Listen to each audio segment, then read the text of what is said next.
Cara soal wedding nih, ada satu yang nggak pernah luput dari perhatian.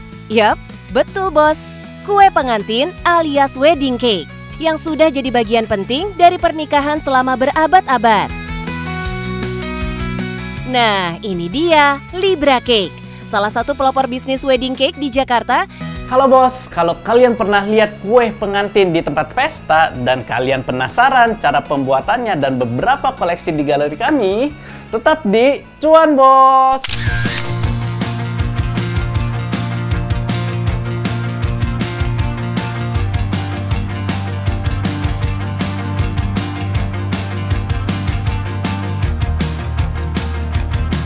Bos, bukan cuma sebagai simbol dari kebahagiaan pasangan yang menikah. Wedding cake menjadi bentuk terima kasih dari keluarga pengantin kepada para tamu undangan. Makanya tradisi ini menghadirkan kue pernikahan bukan cuma ada di luar negeri, tapi juga kerap dilakukan di Indonesia. Nah, peluang inilah yang ditangkap Bu Christine, pendiri Libra Cake di tahun 1979. Di Libra itu didirikan oleh ibu saya. Nah, ibu saya tuh awal-awalnya dia karena nggak ada kerjaan di rumah dan mencari kesibukan, dia mencoba untuk les kue ulang tahun dulu. Nah, dari les kue ulang tahun, terus ternyata berjalan, hasilnya bagus, dan ternyata hobi juga. Jadi ayah saya coba untuk pasarin ke tetangga-tetangga. Nah, akhirnya tetangga suka, tetangga puas, booming sampai besar, sampai lebih dari tetangga pun yang tahu. Jadi bisa dibilang Libra Cake ini dimulai dari usaha rumahan ya bos. Resep dan desain dibuat oleh Bu Christine, sementara sang suami yang memasarkan. Dan sekarang bisnis ini sudah dihandle oleh generasi kedua, sang putra Pak Jo Aprila. Oh iya, kalau sejarah nama Libra Cake sendiri terinspirasi dari mana sih? Si ibu saya kebetulan bintangnya Libra. Ayah saya Sagittarius. Kalau Sagittarius kan kepanjangan ya.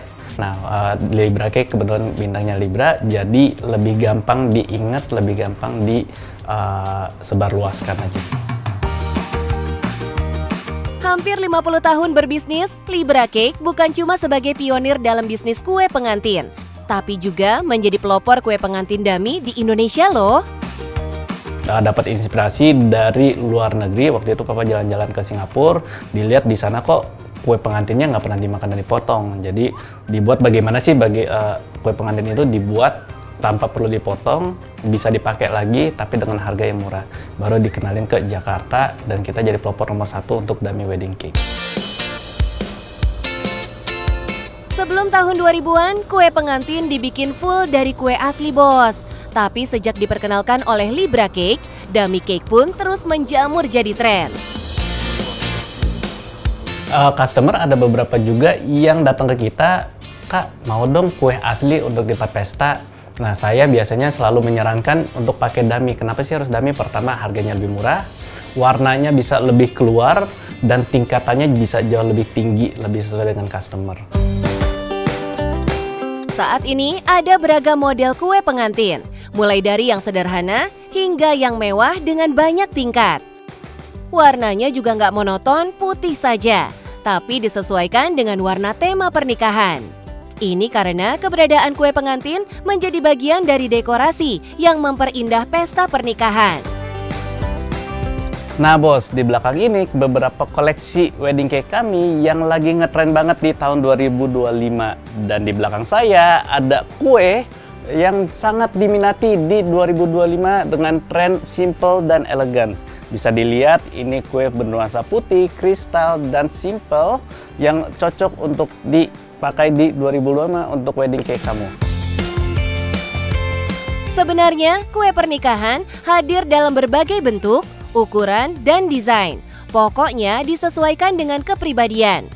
Dekorasi pada kue juga penting, dengan tema dan warna yang disesuaikan dengan suasana pernikahan secara keseluruhan. Sudah pasti sangat relevan, sangat amat relevan. Dimana yang kita tanya pertama kali, kalau ada customer, Kak saya butuh wedding cake. Yang kita tanya, Kak temanya apa? Yang kakak suka apa? Dekornya seperti apa? Atau warna-warna yang kakak suka apa? Di situ kita menyatukan wedding cake kita sesuai dengan tema customer, karena zaman sekarang tentu Kalau customer mau pesta, dia ingin pesta sesuai dengan keinginan dia, bukan sesuai dengan apa yang ada di pasar. Jadi itu sangat relevan banget, dan kita kalau bisa selalu meng-customize apa keinginan pengantin dengan wedding cake kita. Oh iya bos, untuk ukuran kue yang besar, meski dummy, tapi kalau buat suapan pasti kue asli ya bos. Dasar kue pengantin biasanya adalah lapis Surabaya bos. Karena jenis kue ini punya tekstur yang padat dan bakal tetap utuh saat diolesi buttercream. Olesan selai juga dipakai sebagai perekat dan memberikan cita rasa kue yang enak. Tentu kalau pengantin sudah memesan dummy, dia pasti akan mau ada kue yang dia bisa bawa pulang ke keluarga dan kerabatnya. Jadi nggak cuman, oh pesta kue ditampilin di saat pesta, tapi si customer itu nggak bawa pulang kue apa-apa. Untuk memenuhi itu, kita siapkan kotak-kotak kecil yang kita sebut namanya family cake untuk dibawa pulang oleh customer. Nah biasanya kalau tingkat dia pesan 5 tingkat yang biasa, kita kasih sekitar 4-5 family cake untuk bisa dibawa pulang. Saat ini, Libra Cake terus melayani pesanan dari penjuru Indonesia. Bahkan beberapa kali orderan juga datang dari customer di luar negeri. Sebagai owner generasi kedua, ada strategi bisnis apa sih Pak? Jadi yang paling penting di saat sekarang, di luar dari segi pemasaran digital marketing, kalau produk kita nggak bagus, sama aja kita akan menyampaikan pesan kosong. Tapi kalau digabung dengan digital marketing yang kuat dan produk yang sangat baik dan tentunya harga yang terjangkau, itu menjadi sebuah satu kepaketan untuk kita bisa bertahan sampai hari ini. Kalau yang paling murah kita mulai dari 2,5 juta, itu simple, itu yang mungkin mau intimate. Mungkin 20 tamu undangan kita mulai dari 2,5 juta, tapi yang seperti ini sekitar di 3,5 juta sampai 4 juta. Ini lebih cocok untuk seperti masuk ke hotel bintang 5 dan lain sebagainya. Libra Cake jadi bukti saat bisnis dibangun dari nol lalu menjadi pionir, tapi nggak lupa untuk terus berinovasi. Bahkan tradisi dan tren zaman pun bisa terus jalan beriringan dan hasilnya bakal cuan bos. Nah bos, untuk kita bisa tetap bertahan di industri yang penuh dinamis ini, kita selalu menjaga kualitas yang nomor satu. Dan juga kepuasan pelanggan tentu menjadi utama untuk bagi feedback untuk kami. Dan juga yang paling penting di antara semuanya, kami terus berinovasi, kami terus menciptakan produk-produk baru sesuai dengan yang lagi viral di tahun-tahun yang berjalan. Dan yang paling penting, cuan bos!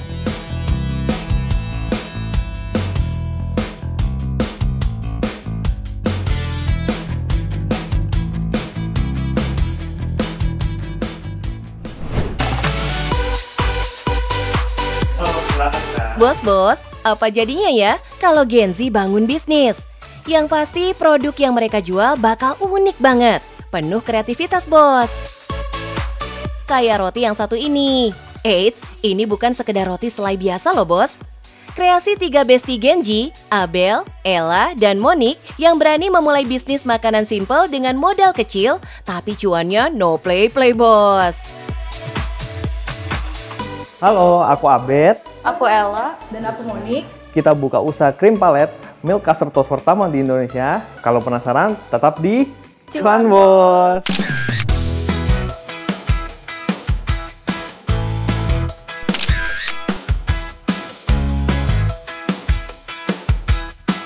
Di era digital yang serba cepat ini, banyak generasi Z yang tertarik untuk terjun ke dunia bisnis. Berbekal kreativitas, akses luas ke media sosial, dan inspirasi dari pengusaha muda yang sukses, mereka pun bersemangat untuk membangun brand mereka sendiri. Sebenarnya kita mulai sini dari persahabatan kita, jadi kita ada bertiga, tapi kita punya passion yang sama. Kita melihat kalau di Indonesia itu ada kebutuhan terkait dengan roti selai, itu sangat tinggi. Dan kita melihat ini adalah peluang kita selanjutnya, kita coba cari apa sih yang dibutuhin dan apa yang saat ini di market Indonesia belum ada. Maka terbitlah krim palet. Berawal dari observasi, turun ke lapangan mencari peluang, bahkan rela ke luar negeri buat cari tahu camilan yang bisa laku dijual di Indonesia. Tapi tetap disesuaikan dengan lidah masyarakat lokal ya bos. Terus bedanya apa sih?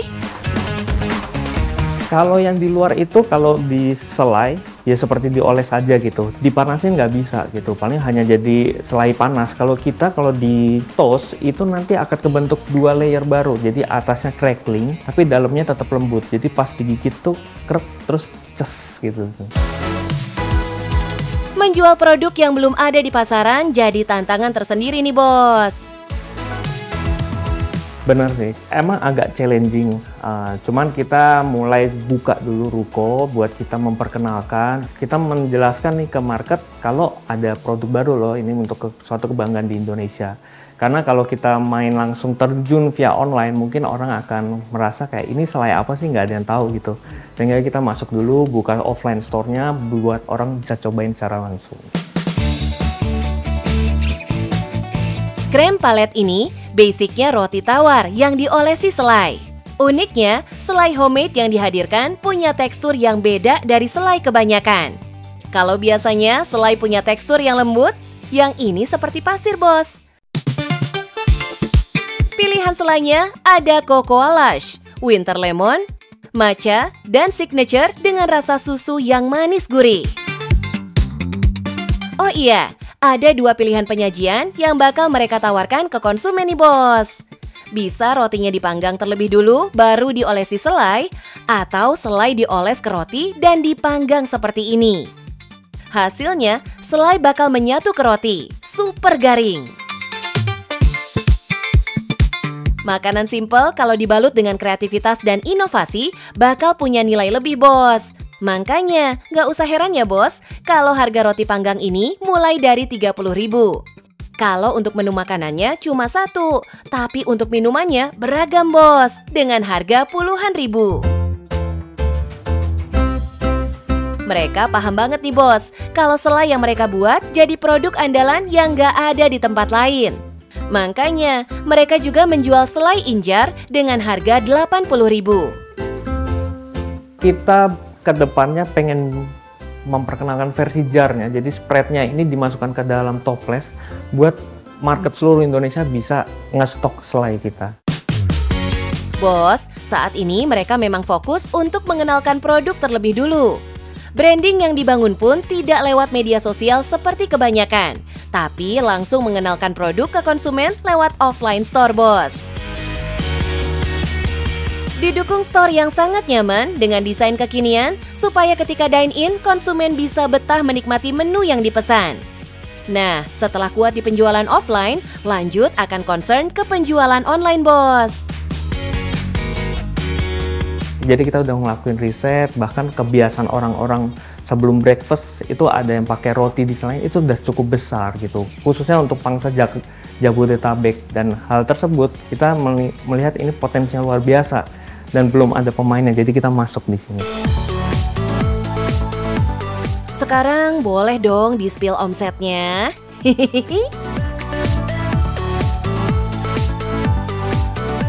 Sejauh ini kita meningkat terus sampai di peak kita itu di bulan Mei itu kita bisa sampai 7 juta lah setiap harinya. Buat para Genji, bisa tiru cara Abel, Ella, dan Monique memulai dan membangun bisnisnya. Benar-benar memikirkan konsep, visual, bahkan target marketingnya pun harus jelas. Pokoknya pantang menyerah. Kalau mau cuannya juga menggunung dalam waktu cepat ya bos. Nah bos, yang paling penting dalam berbisnis itu harus bisa pintar cari peluang, berani ambil resiko, dan tekun. dan yang paling penting, cuan bos!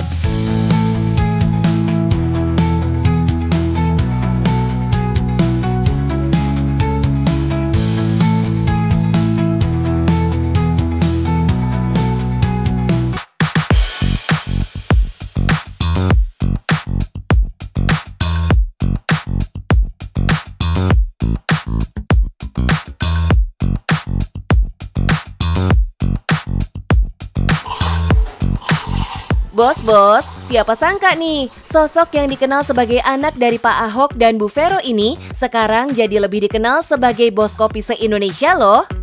Ini dia Nicola Shawn, dokter muda yang kini lempar jas putihnya demi banting setir menjadi seorang entrepreneur muda. Wih.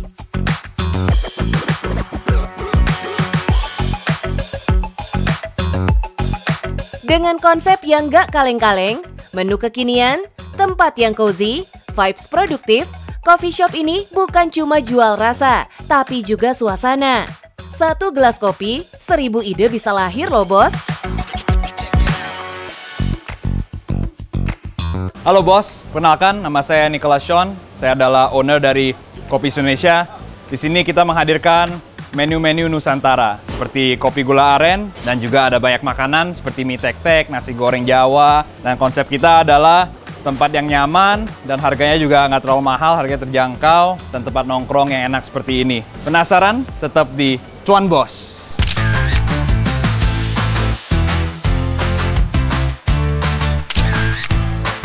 Buat Bro Nicholas, hidup nggak harus selalu sesuai dengan jalur teori nih bos. Doi akhirnya menghadirkan brand lokal yang nggak cuma jual rasa, tapi juga punya cerita. Dulu awalnya saya jualan baju. Masuk ke bazar, ada undang acara talk show, barternya sama tempat jualan baju. Brandnya se-Indonesia. Mau yang bikin yang simple, unisex, semua bisa beli. Saya kepikiran kayak nggak semua orang pasti beli baju terus, tapi kan orang setiap hari ngopi gitu. Tapi kalau mau bikin bisnis kopi pasti harus dengan orang-orang yang berpengalaman. Salah satunya ada kenalan, dia memang sudah ada kebun sendiri di Malang. Terus dia ada beans, dia bilang kenapa nggak coba, let's try make coffee gitu. Terus kepikiran nama brandnya apa ya? Kalau bikin brand baru kan mulai dari awal. Dengan nama se-Indonesia kan kita bisa bikin merinci dari brand itu lagi. Jadi brand awareness-nya udah ada, makanya namanya jadi Kopi Indonesia. Wih, berawal dari rasa kurang percaya diri, tumbuh jadi semangat eksplorasi. Ada satu hal yang gak berubah, visinya tetap se-Indonesia. Awal sih ya sama teman-teman yang ngerti, yang suka kopi. Bahkan dulu saya nggak terlalu peminum kopi. Ya saya nggak tahu ini kopi enak, kenapa ini kopi mahal, kenapa ini kopi murah, saya nggak ngerti. Lidahnya masih nggak ngerti. Saya makin lama ngobrol sama temen kan, pengalaman juga, coba-coba coffee shop lain, mulai ngerti, mulai suka juga minum kan. Apalagi kedokteran kan banyak shift malam kan, butuh doping minum kopi kan biar awake terus. Wah bos, ternyata pengalamannya dulu duduk di bangku kuliah kedokteran memang sedikit banyak mempengaruhi minat Bro Nicholas ke dunia perkopian tuh. Nah bos, ini dia signature dari Kopi Indonesia. Ini adalah kopi gula aren yang menggunakan beans Arabica. Dan gula arennya sendiri itu murni kita ambil dari Belitung. Saya sendiri yang manjat pohon arennya. Saya yang sedotin airnya semua. Dibikin itu menjadi gula aren, dimasak dan dibawa ke sini. Di Kopi Indonesia. Kopi gula aren. Gula arennya benar-benar dihadirkan dari tanah kelahiran sang papa. Mungkin saya ke depannya mau bikinnya ya gula aren. Kalau nggak gula aren BTP, Belitung Timur Production. Atau nggak ya gula aren Kampung Ahok lah. Memang Bro Nicholas ini ide bisnisnya nggak ada habisnya nih bos. Di tengah makin menjamurnya coffee shop, persaingan bukan lagi soal siapa yang paling duluan buka, tapi siapa yang paling berani berinovasi nih bos. Dan disinilah Bro Nicholas mencoba ambil langkah beda. Bukan cuma jual kopi, tapi juga sajikan puluhan pilihan menu makanan dari yang ringan sampai yang bikin kenyang. Pasti ya membangun sebuah identitas kopi kita itu jadi sebuah tantangan yang akan kita terus-menerus coba berusaha buat membuat yang terbaik. Makanya sekarang kan kita juga awal kan kopi doang, snacks doang. Kita lihat itu omsetnya itu kurang gitu buat menutupi kebutuhan store. Jadi lama kemudian kita harus masukin makanan baru, menu baru, bahkan yang fusion juga kita keluarin. Jadi ada variety gitu. Wih, ini sih jelas bos. Semakin banyak pilihan, semakin banyak juga peluang cuan. Menghadirkan berbagai pilihan menu, jelas jadi daya tarik yang diberikan oleh usaha Bro Nicholas ini bos. Sekarang sih mie tek-tek ya. Padahal itu sebenarnya mie Jawa. Kita panggilnya itu mie Jawa, tapi karena lebih gampang pronounce tek-tek kan, sambil panci di tek-tek gitu ya jadi mie tek-tek. Di tengah hiruk-pikuk Jakarta, bisnis harus pintar baca pasar. Itulah kenapa Kopi Se-Indonesia hadir dengan range harga yang fleksibel, dari yang ramah kantong sampai yang premium. Minuman sih kayak sekitar ya Kalau teh sih murah, 20-an ribu, 18 ribu. Kalau kopi mungkin dari 25 ribu ya, sampai ya 30-an lah, 33, 35 gitu. Kalau makanan sih ya bisa range snack sih kayak dari 36 ribu, 35 ribu sampai ya 40-50 ribu buat yang rice bowl. Terus yang lebih mahal lagi kita ada yang kayak salmon dabu. Kalau pakai salmon mentai bisa di 80-an ribu. Terus ada juga sop buntut di yang 90-an ribu, 100 ribuan gitu. Kedai kopi yang sudah buka dari jam 8 pagi sampai larut malam ini terus didatangi pengunjung silih berganti. Nggak heran kalau sehari ratusan porsi bisa ludes terjual. Sehari misalnya di Menteng kita bisa 100 sampai 150 packs gitu, makanan dan minuman. Bos, di balik bisnis yang tumbuh pasti ada dukungan yang nggak pernah surut dari orang tua. Begitu juga yang dirasakan Nicholas. Support dari Pak Ahok dan Bu Vero seperti apa sih, bro? Oh ya, Mama kan kantornya nggak jauh nih, ya kan, PPAI. Kadang meeting bisa mampir sini, meeting di sini. Kalau Papa juga pernah ke gerai saya yang di Gulf Island dulu. Cuman ya paling supportnya cuman begitu aja ya, datang bantuin endorse lah ya. Kasih tahu teman-teman datang sini support ya, pasti ada orang tua support. Walau sosoknya berangkat dari nama besar kedua orang tuanya, tapi bukan berarti Bro Nicholas mau cari aman aja tuh. Pasti ada aja tantangan dalam menjalankan bisnisnya ini. Selalu cari investor itu sebuah tantangan, gimana kita convince investor ini investment yang bagus, cari partner yang tepat. Terus sumber daya manusianya juga sebuah tantangan, gimana kita training, gimana bikin kayak pelayan-pelayan kita itu proaktif, mau jemput bola, mau bisa ngobrol sama customer. Selain itu sih ya lokasi-lokasi, kadang rame di awalnya, terus lama-lama jadi sepi. Kadang kan memang daerah itu kan tergantung developer juga ya, gimana dia membawa crowd. Kalau sepi ya kita juga kesulitan. Nah, bos, punya basic sebagai dokter muda, Bro Nicholas mau berbagi tips nih buat orang yang mungkin belum berani minum kopi karena ada masalah kesehatan, terutama asam lambung. Orang yang ada asam lambung kayak GERD gitu kan, mereka itu pasti nggak disarani minum kopi, dispepsia gitu kan. Paling pilih beans-nya sih. Jadi menurut saya sih dikontrol aja lah, di-balance aja. Maksudnya ya nggak harus anti-anti gula banget, tapi ya mungkin gula aren kan memang lebih sehat dibanding gula pasir misalnya. Boleh dialternatifin, terus juga pasti olahraga juga yang sehat, lifestyle-nya yang balance gitu. Buat sebagian orang, kafein itu musuh. Tapi buat doi, justru jadi senjata fokus tiap hari. Gak cuma soal rasa, tapi juga soal gaya hidup. Kopi boleh, manis juga oke, asal tahu takaran. Setuju kan, bos? Jadi bos, gimana? Tertarik gak buat mulai bisnis kopi? Jadi tips saya sih, kalau mulai bisnis sih harus cincai, cengli, cuan. Prinsipnya jangan banyak ego, yang penting high profit, low profile. Nah, yang penting cuan bos.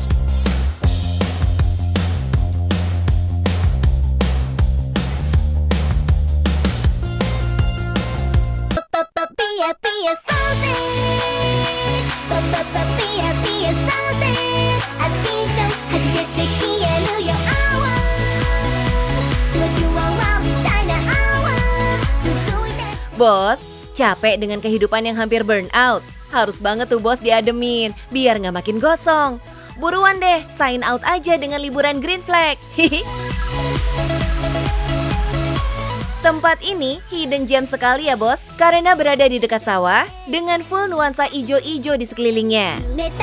Di sini para bos bisa banget menikmati suasana alam sambil ditiup angin sepoi-sepoi dan disuguhi pemandangan bukit menoreh yang indah. Gak percaya? Tuh, artis ibu kota aja udah pada kemari bos. Seperti Prilly Latukonsina, Dul Jailani, Omes, Aura Kasih maupun Zaskia Meka. Dulunya susah banget nih orang kalau mau kesini. Sekarang mah jangan ditanya ya, rame terus bos. Dengar-dengar nih omsetnya bisa nyundul ratusan juta rupiah loh bos. Oke bos, tak kenal maka tak sayang. Kita kenalan dulu yuk sama pengusaha cantik kita ini bos. Halo Bos, selamat datang di Kulon Progo, Yogyakarta. Ini salah satu tempat destinasi kuliner one stop vacation di Kulon Progo. Penasaran apa aja isi di dalamnya? Ikutin kita terus ya di Cuan Bos.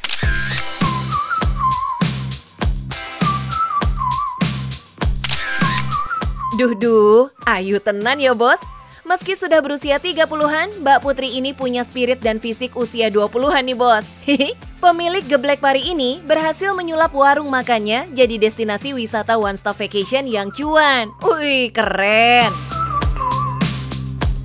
Gimana nggak cuan? Lokasi wisata kuliner yang terletak di daerah Kulon Progo ini bisa membuat satu kampungnya jadi pada punya penghasilan lewat warung makannya Mbak Putri.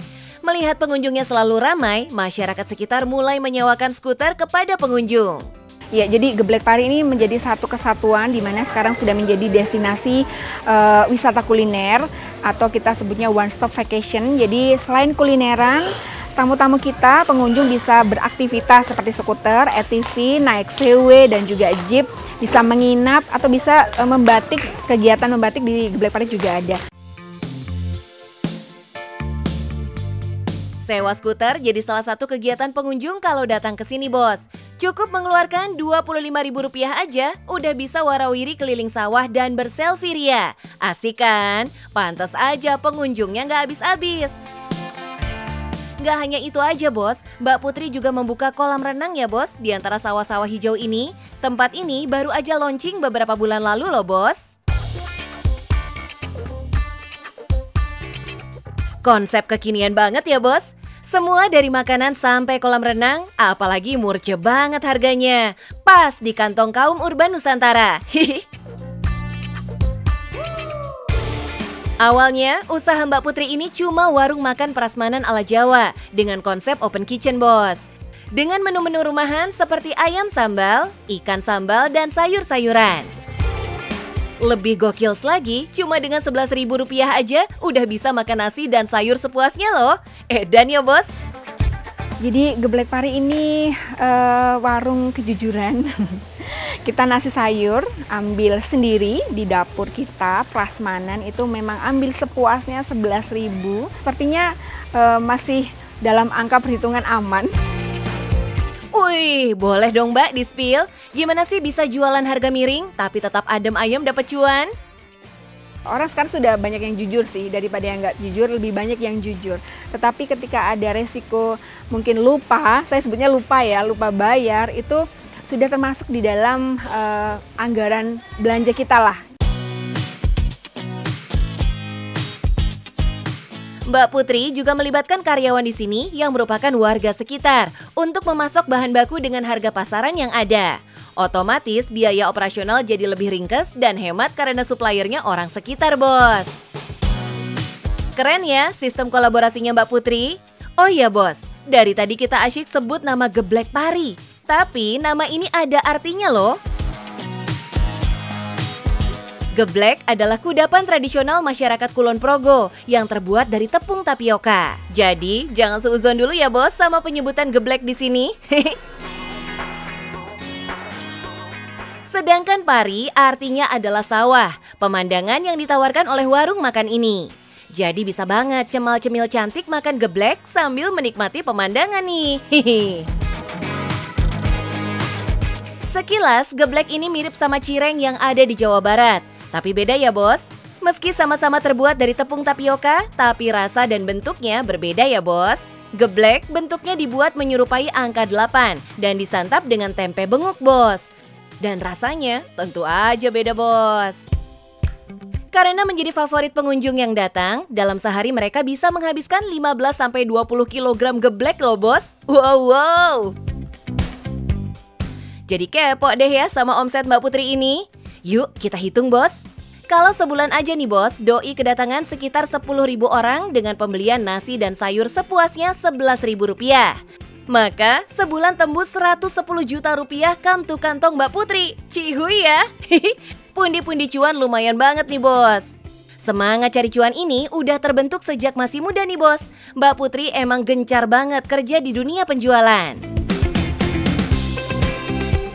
Seperti di awal merintis, lokasi ini kurang dilirik dan sepi pengunjung. Tapi doi nggak nyerah gitu aja. Karena usaha yang kita rintis dari nol, karena ini jauh dari kota juga. Waktu itu Kulon Progo dan Jogja itu jaraknya sekitar 40 menit kalau kita berkendara. Salut banget deh sama perjuangan Mbak Putri membangun bisnis ini, yang akhirnya bisa juga membantu membangun ekonomi masyarakat sekitarnya. Patut banget nih bos buat ditiru. Halo bos, sebagai pengusaha kita harus tetap kreatif dan memanfaatkan lingkungan sekitar kita. Yang penting tetap cuan bos.